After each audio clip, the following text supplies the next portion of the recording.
What I did not know, and this is what was told to me, that he also messaged Shan Flood, allegedly explicitly said that they are going to kill me tomorrow. If we spent all of our time going through every single accusation, we'd get nothing done at the office. Nothing. This is not a matter of time constraint. It is not her priority to respond to the majority. We don't all align with his views. What I deeply aligned with was he said, when we stop talking, that's when things get bad. If you really care about your team, answer the questions. Just demystify the entire event. Answer, come out, sit down, answer the question. Also, bloody hell, mate, are you not a bit worried that you might get murdered? The security footage is making people uncomfortable, not because of what it shows, but because of what happens next. The widow of the man who was shot is now working with the exact same security guards who failed to protect him, and nobody's talking about it. This isn't a conspiracy theory. This is documented fact. The same security personnel who were standing feet away when the shots were fired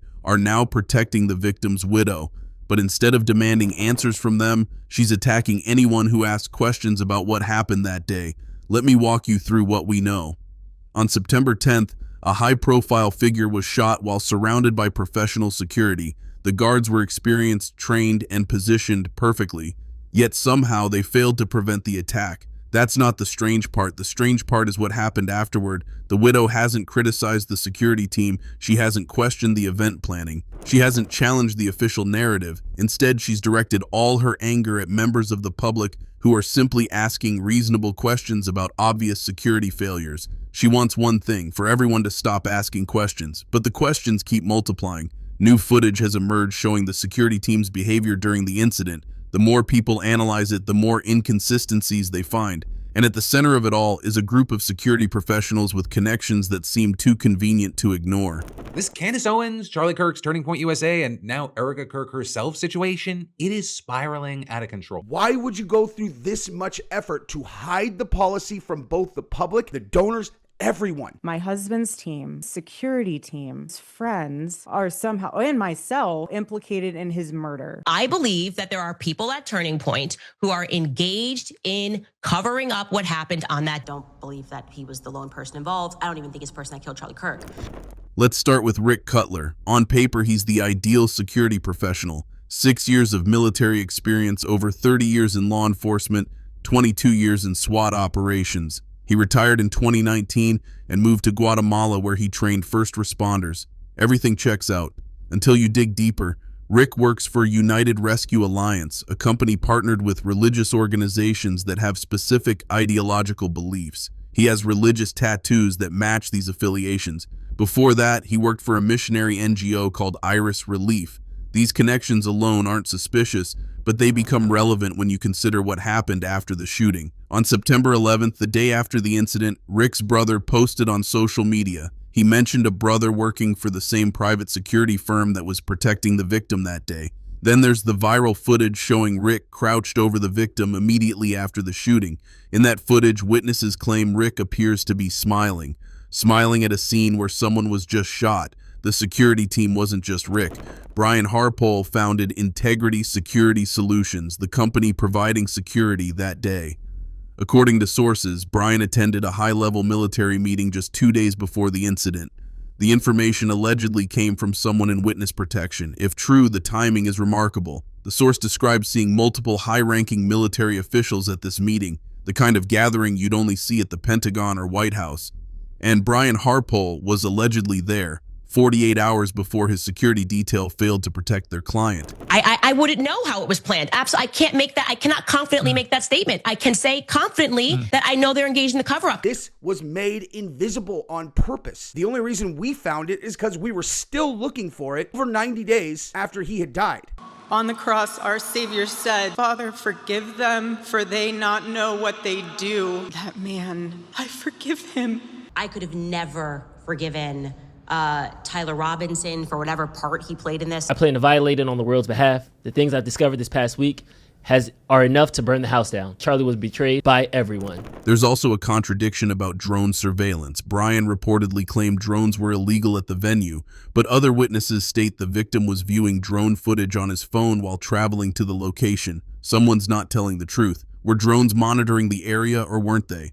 This isn't a minor detail, it's about whether proper security surveillance was in place. In the footage from that day, you can see Brian standing over the victim after the shooting. He appears to grab something, then hands it to two men, one wearing a light blue plaid shirt, the other dressed in black. What did he hand them? Why did he need to hand it to them in that moment? These questions remain unanswered. Now let's discuss Dan Flood and Justin Davis. Both men reportedly worked for a security firm founded by a retired FBI agent. That company provided security for the victim's organization until 2022. Then something changed. Dan Flood and Brian Harpole left that company, founded Integrity Security Solutions together, and immediately took over the same security contract. The same people protecting the victim simply switched companies and kept the job. Dan Flood is particularly interesting. He's the one wearing sunglasses, standing to the victim's right in the footage. Just moments before the shot, he appears to make a hand signal. Maybe it means nothing, maybe it's coincidence. But combined with everything else, it's worth examining. Here's where it gets truly bizarre. That same man, Dan Flood, is currently providing security for the victim's widow. The widow who refuses to question why her husband's security failed. The widow who attacks anyone asking about security protocols. She's now protected by the same people who failed to protect her husband. And then when you find out why there was nothing there and why it's visible now, it's like they were trying to hide this thing, and it is very suspicious. Candace Owens is going hyper viral for her take on what actually happened to Charlie Kirk, but there's another take. Whoa, Erika Kirk shuts down no, she didn't even respond to the conspiracies. She gave us emotion. Because you helped me feel even more deeply connected to my husband. And I thank you for that. This is detestable what's happened. Political violence has become all too common in American society, and this is not who we are. The private security team has never been formally questioned, at least not publicly. The media repeats official talking points, but there's no confirmation these guards were ever interviewed as key witnesses. How is that possible? They were the closest people to the victim when the shooting occurred. They should have been the first people questioned extensively. Instead, we have silence. The widow wants silence. The security company maintains silence. The investigators apparently accept this silence. Meanwhile, anyone who breaks this silence faces attacks from the widow herself. She's more interested in shutting down questions than getting answers about her husband's death. Think about the logic here. Your spouse is killed while surrounded by professional security. Wouldn't you want to know how that happened? Wouldn't you demand accountability from the people you paid to prevent exactly this scenario? Wouldn't you at least question their methods, their positioning, their response time? But she doesn't. She works with them. She trusts them. She defends them by attacking their critics. This behavior is so unusual that it demands explanation. Yet no explanation is offered, just demands for silence. The connections run deeper. The security company has ties to various organizations with specific agendas. The personnel have backgrounds that overlap in interesting ways. The timing of certain meetings and decisions creates patterns that are hard to ignore. None of this proves anything definitively, but taken together, it paints a picture that deserves investigation. What we're witnessing is an attempt to control the narrative through intimidation rather than transparency. When people ask reasonable questions about security failures, they're told to stop. When inconsistencies are pointed out, they're dismissed. When connections are discovered, they're ignored. This isn't how accountability works. This isn't how investigations should proceed. This isn't how widows typically respond to their spouse's death. Everything about this situation violates normal patterns of behavior and standard procedures. The security footage tells a story, but it's not the story we're being told to accept. The widow's actions tell a story, but it's not a story of grief seeking justice. The silence from investigators tells a story, but it's not a story of thorough investigation. What we have instead is a coordinated effort to shut down inquiry, to make people feel guilty for asking obvious questions, to redirect anger away from those who failed and toward those who noticed the failure. It's a classic manipulation technique, and it's being deployed aggressively. But here's what they don't understand about human nature. Telling people to stop asking questions doesn't make the questions disappear. It amplifies them. Attacking those who seek truth doesn't discredit them. It validates their concerns. I went, oh wow, this is way more severe than I had realized. It is unfortunately emblematic of how our politics is being conducted today. You guys have no idea how helpful it is to have all of you in my life. They did call one of the lawyers working on this case. It was not convincing at all. He said, in effect, all we have is what the public has seen. I don't even know how to start this because it's just beyond devastating. His wife, Erika, just staged her great American comeback, picking up right where Charlie left off. Working with the people who failed to protect your spouse doesn't demonstrate trust. It raises suspicions.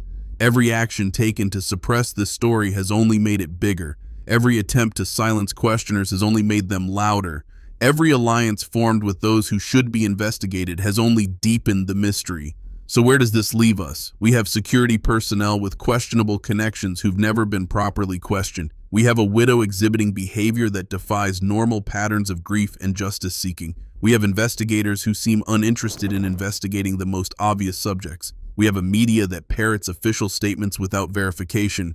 Most importantly, we have a public that's being told to shut up and accept what they're given. To stop thinking, stop questioning, stop expecting accountability, to pretend that obvious red flags don't exist, to ignore their own instincts about what they're seeing. This isn't going away. The questions will persist because they're legitimate questions. The concerns will remain because they're reasonable concerns. The investigation will continue, whether officially or through public scrutiny, because that's what happens when people in power try to shut down legitimate inquiry. The truth has a way of surfacing, especially when so much effort is expended to keep it buried. Every action taken to suppress these questions has only convinced more people that there's something worth questioning.